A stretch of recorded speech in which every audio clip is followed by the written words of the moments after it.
Hey guys, it's JaffiePlays. Today we're talking Wayfinder. How you can earn and summon Wingrave. Let's go over all his base stats as well as his abilities before getting into how we can go about crafting this character. This character's base stats are 135 max health, 135 resilience, 113 weapon power, 169 ability power, 56 crit rating, 56 crit power, 113 break power, 450 physical defense, and 338 magic defense. Wingrave's abilities are Righteous Strike. This makes it so that when you're hitting an enemy, it will heal Wingrave and all nearby allies. The second ability is Radiant Pulse. This ability will create a shield in front of Wingrave that blocks projectiles and boosts the defenses of all allies standing behind it. The third ability is Judgment. This ability will do an area of effect around Wingrave, and if the monster is hit, will mark them with a halo above their head. If the enemy is marked, it will allow anyone that hits that enemy to restore their own health. The fourth ability is Divine Aegis. This ability creates a powerful bubble that will make anyone in your party standing inside of that bubble to become immune to damage, along with healing them over time. Lastly, his passive ability is Healing Pulse. Melee finishers will heal Wingrave and one nearby ally. This character, as well as every character in Wayfinder, has 4 components that are required in order to craft it. The 4 components required are Wingrave's Calling,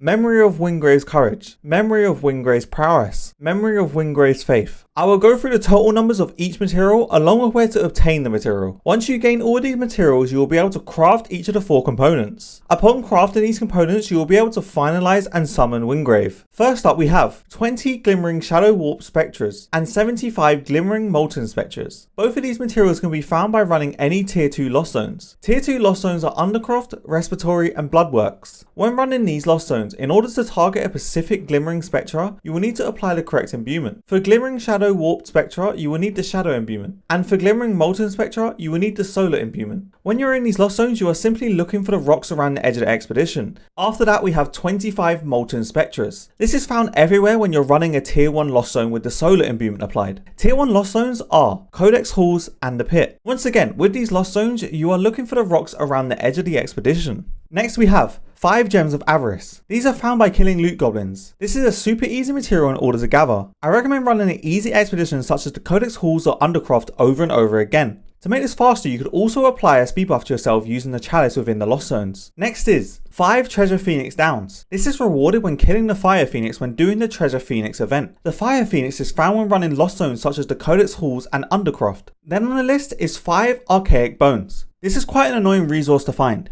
You find it by doing the drill event within the Bloodworks Lost Zone. The best way to go about getting this resource fast is loading into the Bloodworks Lost Zone and get into this area that you see on screen now. If you find no event in this area, then the drill will be somewhere within the Lost Zone. When doing the drill, I found that giving it a Shadow imbuement gave me a bone every single time consistently. Next on the list we have 10,000 gold. Gold is found by simply playing the game. You will find tons as you play through the main story, complete side quests, do events in the open world or Lost Zone, as well as anything else the game has to offer. If you are desperate for money though, and you are really struggling to get some, I would recommend running the Undercroft on Saphir 4 and applying the Greed imbuement, then opening all the chests and gold piles within the dungeon. This will net you roughly 3 to 5k gold a run. The last 3 materials and the core ones to build in Wingrave are 3 Vestiges of Wingrave's Courage. This is rewarded when defeating the boss Bloodspawn within their hunt. Next we have 3 Vestiges of Wingrave's Prowess. This is a reward from defeating the boss the Argent Hand within their hunt. Lastly, we have 3 Vestiges of Wingrave's Faith. This is a reward from defeating the boss the First within their hunt. That is all the required materials for each of the components. On screen now, I have made a summary image, allowing you a point in the video to reference back to if you ever need a refresher on what to gather overall. I have broken it down into each component's individual costs, as well as their overall costs. Once you have found all of that, all that is left to do is head back to Omen and summon Wingrave. A quick note for anyone that ends up enjoying Wingrave a lot. When the Awakening system for characters is released, you will be required to repeat all the above steps again in order to craft the Awakening items for Wingrave. Hopefully you enjoyed this video and found it helpful. If you did, be sure to subscribe and like.